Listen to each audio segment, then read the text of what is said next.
comment, topic pinned. Happy Thursday. It's Thursday, right? Good morning.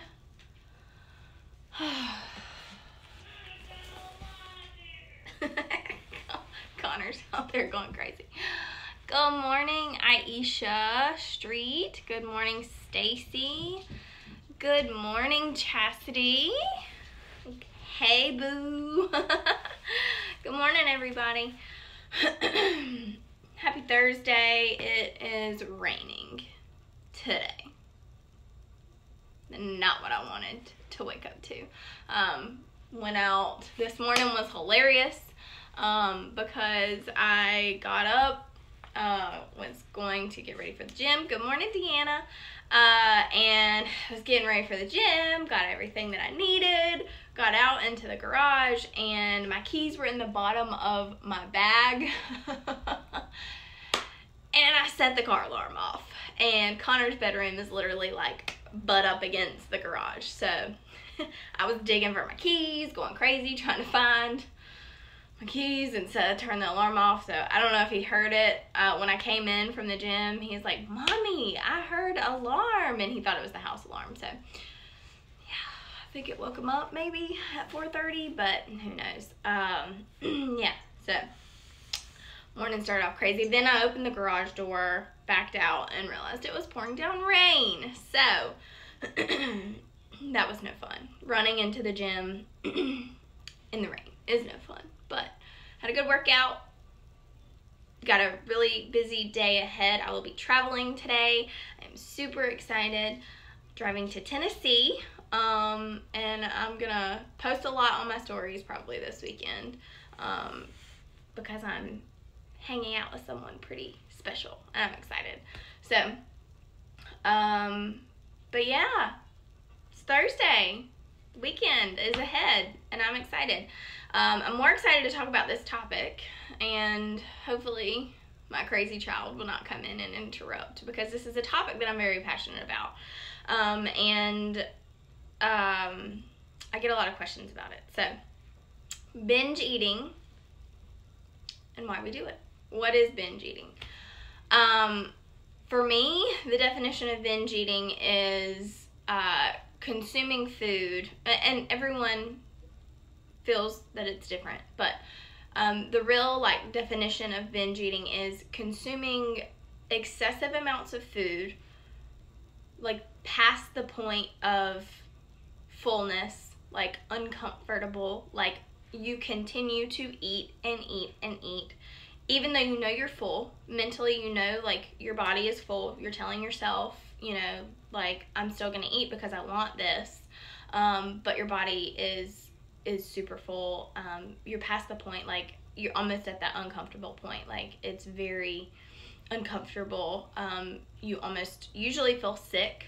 And there are extremes of binge eating, but for me, it's always eating to the point of pain, feeling like I should probably purge, but I never did. I'm someone who is terrified of throwing up, and I just never did that. The way that I purged was I would, and it may not sound like purging, but I would severely restrict my food intake for days after having a binge, and that, or I would purge by going and doing excessive amounts of cardio. So binging, purging, eating disorders, all of these things look different for everyone, but the reason why we do it is what's important to recovery and how we address recovering from something like that. So for me, and I talk with my hands, I apologize. For me, binge eating was always a coping mechanism when I was stressed. You know, comfort eating is usually what people will say. They're like, oh, well, food is comfort to me, and when I'm stressed, I eat food, and I'll overeat or whatever, and they don't realize that that's actually, like, that is an eating disorder. Like, that is a binge eating tendency. So, you know, it's hard to, when people come to me and they're like, I think I struggle with binge eating, but I don't know, and I don't want to put myself in that category. There's nothing wrong with, like, admitting that you struggle with food problems or addictions or anything like that. If you're denying it, then it's going to take a lot longer to recover or realize that there's a problem. So I always knew that I had a problem with food, but it took me a lot longer to realize that I needed to stop, and that I needed to say it out loud, and that I needed to speak about it. So a lot of people like to hide under this. They don't like to talk about eating disorders and things that they deal with, and they like to hide under it. But for me, talking about it, being loud about it, getting people to open up about it is what's needed for people to recognize the behavior and heal from it. So for me, binge eating was always something that happened when I was stressed, uncomfortable, just under a lot of pressure, or when my diet was failing me. And what I mean by that is when I would feel like I wasn't making progress, when I feel like I would do good for all week, or like for weeks on end, I would, follow my macros, do everything right, and I wouldn't see the number on the scale go down, which I talked a little bit about that yesterday. Like, that number is something that we focus on all the time. And for me, mentally, if I didn't see that scale go down, it correlated that I wasn't making progress, and that would trigger my binge eating. That would trigger the urge to just completely overeat and say screw it. And it is so hard to get out of that mentality, like, so hard. I still, to this very day, like, I say I am recovered, but I still have the urges, like, I still have the tendencies. When I am severely restricted, like what I was doing a couple weeks ago with the bodybuilding prep, like, that level of restriction is something that typically, like, sets off my binge triggers and my binge, like, urges and things like that. And so before I even started the prep, I thought I was mentally, like, strong enough to get past that point, but you will never know. Like, until you're in that place of super restriction or being put to the test, you'll never know how you handle it. And so now I know, like, I'm not strong enough to go through something like that and still not feel the urges. And it's horrible to feel out of control like that. So a lot of times for me, when I feel bingy, like, I'll say, so I had the urge 2 days ago. Most of you who are watching probably know that I've been doing, like, the meat and bricks for the past, like, week and a half. And for digestive issues, like, for the fact that the fiber upsets my stomach, I'm cutting the bricks out. So this is, like, perfect example of, like, a binge eating behavior. And that I still struggle with it, and I'm not afraid to admit that. Like, it's okay to admit that. You need to admit it and recognize it and then address it. So for me, 2 nights ago, when I said I was going to be done eating the keto bricks for a little bit, at least until my cruise, and I was just going to eat meat, my thought process, and this is our brains, this is what is wrong with our brains. Our brains, we have 2 sides of the brains. We have the rational side and then we have the animal brain. And so, like, you have the rational side and you know what you should be doing, and you know, like, why you shouldn't do it. But then you have the animal brain, and I don't know if anybody has ever read Brain Over Binge, but that's a great book to deal with any kind of eating disorder or binge eating disorder. But usually when we feel like we're under attack, or we feel like we're in a state of restriction, or when we feel like panicky, like, oh my gosh, I'm not gonna have this food for a little bit of time, so I might as well eat it all right now and get it out of my system, and then I'll be okay tomorrow. So that's kind of like what happens with the brain when you go through the whole, like, the binge back and forth. Like, your brain is fighting two sides, and you have one side telling you, the binge side telling you, that you need to, like, eat all of the things because you're not going to have them tomorrow, or you're not going to have them for a while. And then you have the rational side, which is usually the side that is the hardest to listen to. Like, you have to have a level of willpower and a level of recognition that supersedes the binge side, that's telling you, like, it's not a state of restriction, you're just gonna go a period of time without it. So it's so easy to let that animal brain side of the animal binge-ish brain side take over, like it is, and that's what kind of triggers a binge. And so by the time that you let that side take over, you eat all of that food, and then you feel miserable. And binging can be not like where you overstuff yourself. For me, many times it was just like eating to the point where I was super full, and then recognizing that I overate, and then feeling bad about it. And then feeling like I needed to do something to overcompensate. And so a lot of times, another way that people purge or feel like they need to fix their mistake of binging is by fasting. For whatever reason, in the keto community, especially in the keto community, if people binge eat on keto foods, because that is a thing.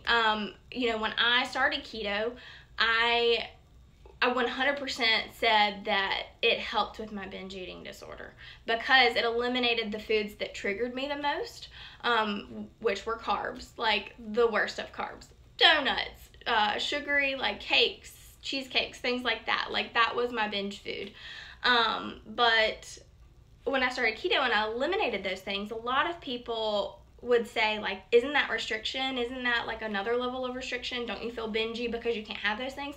No, not at all. Like, it really solved that problem for me, just cutting those things out. I don't even desire, like, I would love to have those things, but I don't want them anymore because I know how they make me feel. So, like, that's completely aside, but there is, still that you can binge on keto foods. There are tons of people who do it.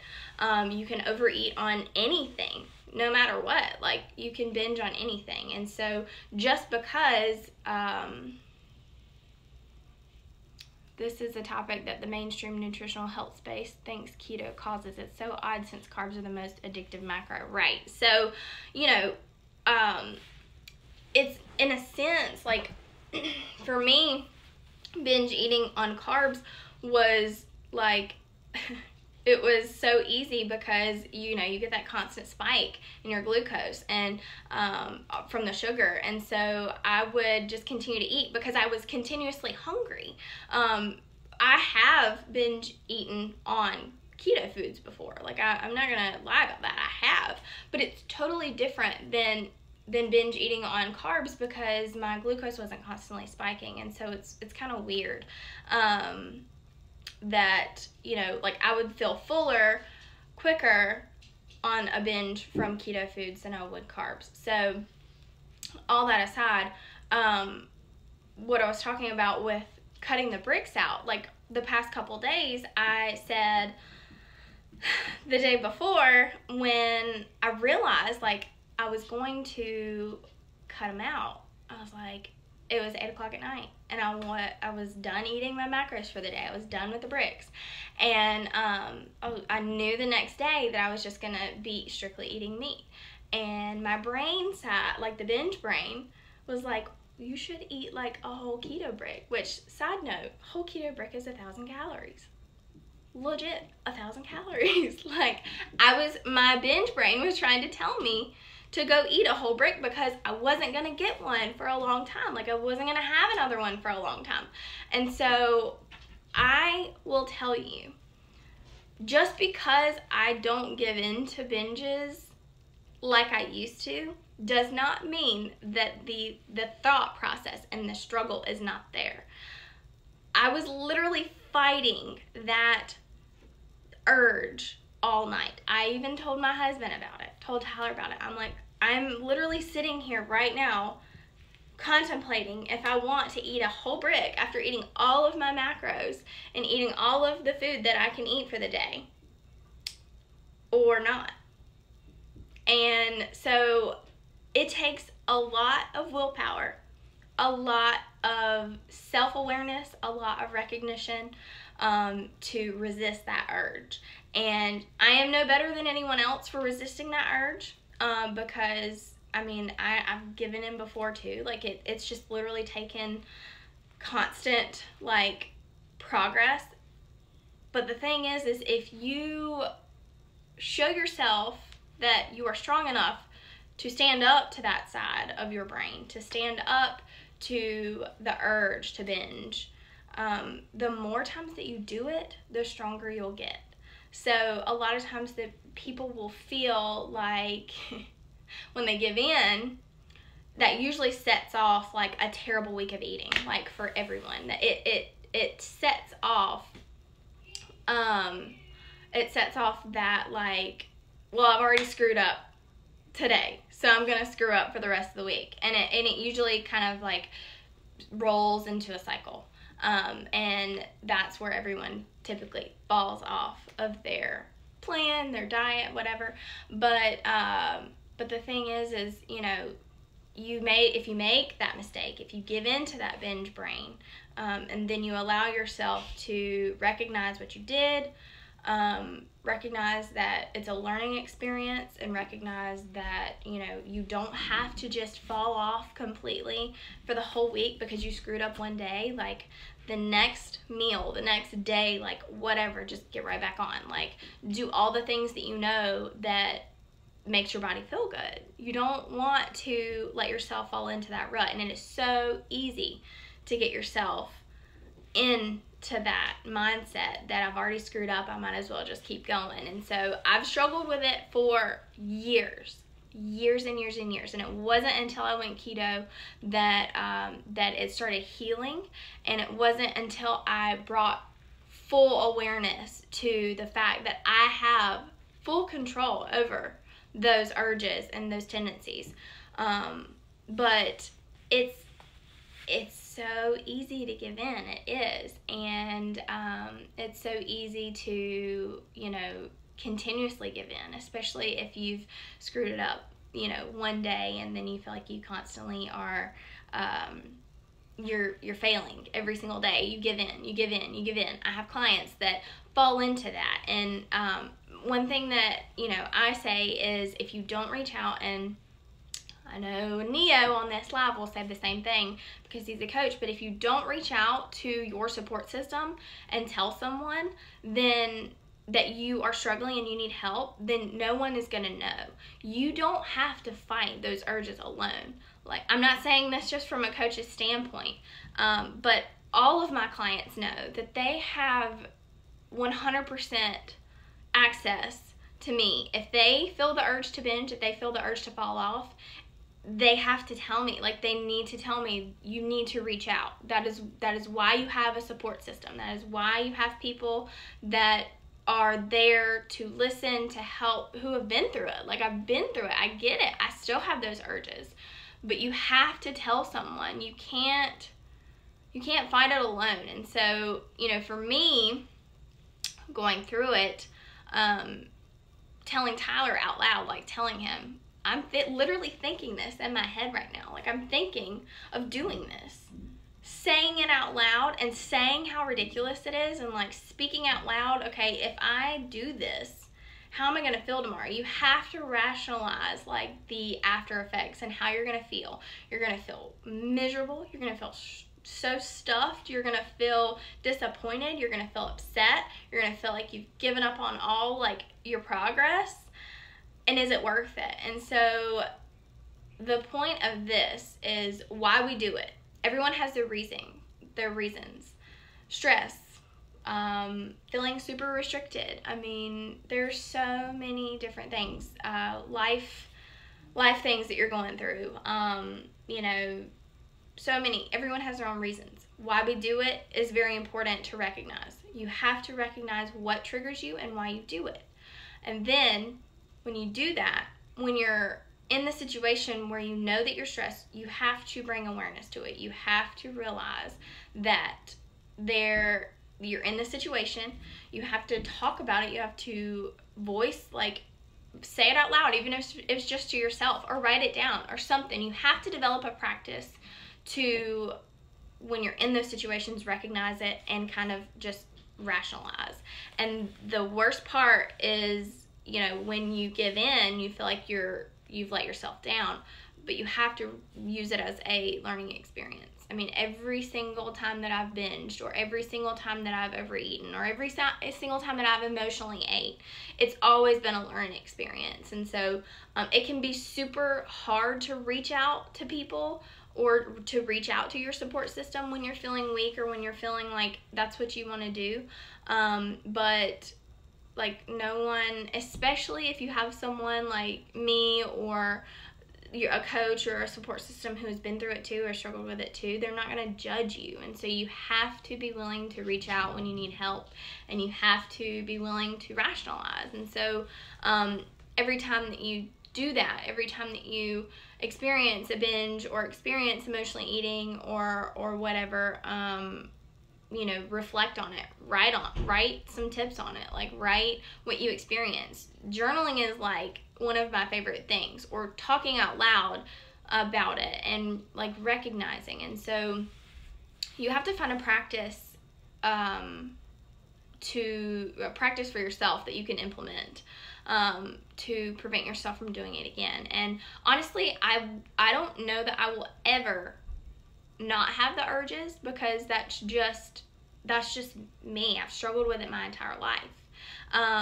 But I get stronger every single time that I think about it. So I did not binge on Keto Brick. I did not eat that Keto Brick. So I woke up the next morning and I'm like, I fought that. Like, I talked about it out loud. I recognized that I wanted to do it, and I fought it, and I let the rational side of my brain win. And so the more times that you fight it and you realize like what's going on, and you're able to recognize the stress or the situation, the more times that you don't give in, the stronger you will be. And so I felt really good the next day. I was like, I didn't give in. You know, there's nothing more empowering than realizing that you have the ability to control that. You have all of the control. It's just who you want to allow. It's either the little devil on your shoulder, you know, telling you whatever, or, you know, the angel side of you, like whichever side that you decide to let take control. And so it's so hard to let that side win, the rational side, but you know, you will feel so much more stronger when you let that side like win, when you realize that you have control. So that's kind of my tips is realize why you binge, realize what a binge is for you, because it looks different for everyone. Realize your triggers, and then start to understand, like, recognize the situation, and then develop a practice to help yourself kind of, you know, work through it, and then reach out for help if you need it. There have been many of people that I've talked off the ledge. I'll get a phone call at 8 o'clock, and those are my favorite phone calls. because the next day when that client has not given in, the next day they message me and they're so excited, they're so proud of themselves, and so that makes me feel good, not only because they felt they could reach out to me, but because that they proved to themselves that they're strong enough. So I don't know why I felt the need to talk about this morning, but it's one of the things that I am beyond passionate about, and I feel like people don't want to talk about it because they feel shame, because binge eating is shameful or marked shameful, but it's a true struggle that more people deal with than will admit. So that's why I'm super transparent in talking about it. So I'm going to scroll back through and read. Neo says truth. Let's see. You get no satiation from carbs. Hard to binge on fat and protein if you listen to satiety signals. Yes, absolutely true. Bottomless pit when you binge on carbs for me. Same for me. Keto carnivore king. Yep, me too. Like 3 bricks in a day. It's so easy. It's so easy. Like, the bricks are filling. Don't get me wrong. And Connor's here. Say hello. Say good morning. It is so easy. Like, bricks are so good. They're very filling. They're good quality food, but they're good, and you can do it. Some decaf coffee always helps me kick those urges to the curb, which is a ton of food too. Don't want anyone thinking you're restricted in amounts right now. Oh no, I'm not. No. Yeah, so I'm not restricted at all right now. Like, I feel no restriction. And so my urge to overeat on bricks was not because I'm restricted on food. I'm eating upwards of 1,800 to 2,000 calories some days right now, and feeling fabulous. So no, I'm not at all restricted. But the restriction for me at that point was recognizing that I wasn't going to not necessarily get to have, I just was cutting out the keto bricks for digestive reasons for now. So yeah, no, restriction was not because of food. Totally different kind. People who haven't dealt with binge eating like we have understand this urge and pull. It's brutal, but you get better at managing it the longer you're keto. Absolutely. It's so easy to hide it, fail to acknowledge it, and then do it in silence. What keto has helped with is calming this urge greatly. I'm grateful for that. Same for me. Like, it's just the foods that I just don't feel like, I mean, you can binge on keto foods, but I just don't feel the urge to binge as often. It's just, and like I said, everyone's urges are different, and you have to recognize what causes you to binge. But I do 100% feel like keto is one of the reasons why my binging is not a huge thing anymore. Where are you trying to get? He's going to knock something over. Love this message, Lauren. I'm so glad. It's one of the very things that is a foundation of my story, and I love bringing awareness to it and talking about it. It's not comfortable to talk about it most of the time, but it's something that people shouldn't be ashamed to talk about and say that they need help on. So I am 100% happy to talk about it. I don't have a crazy child this morning. He's going out willingly on his own. My little man has his Batman PJs on too. Yes, we love Batman. Jax is here. Jax is here. Yes, Jax is here. Yes, Jax. Yes. But anyways, I just felt the need to talk about that today, and yeah. So I hope you all have a wonderful Thursday. Be looking out on my stories for where I'm going today and what we're doing and who I'm going to be with. Super excited about this, but yeah, say have a good day. Have a good day. Have a good day. I don't know if I'll go live tomorrow morning. If I do, I may end up having someone on the live with me, so we shall see. But if I don't talk to you guys tomorrow, I hope you all have a wonderful weekend and a good, productive Thursday. Can you say bye? Hang on. Hang on. Can you say bye? Hang on. Look at him. Look at him. Say bye. Bye.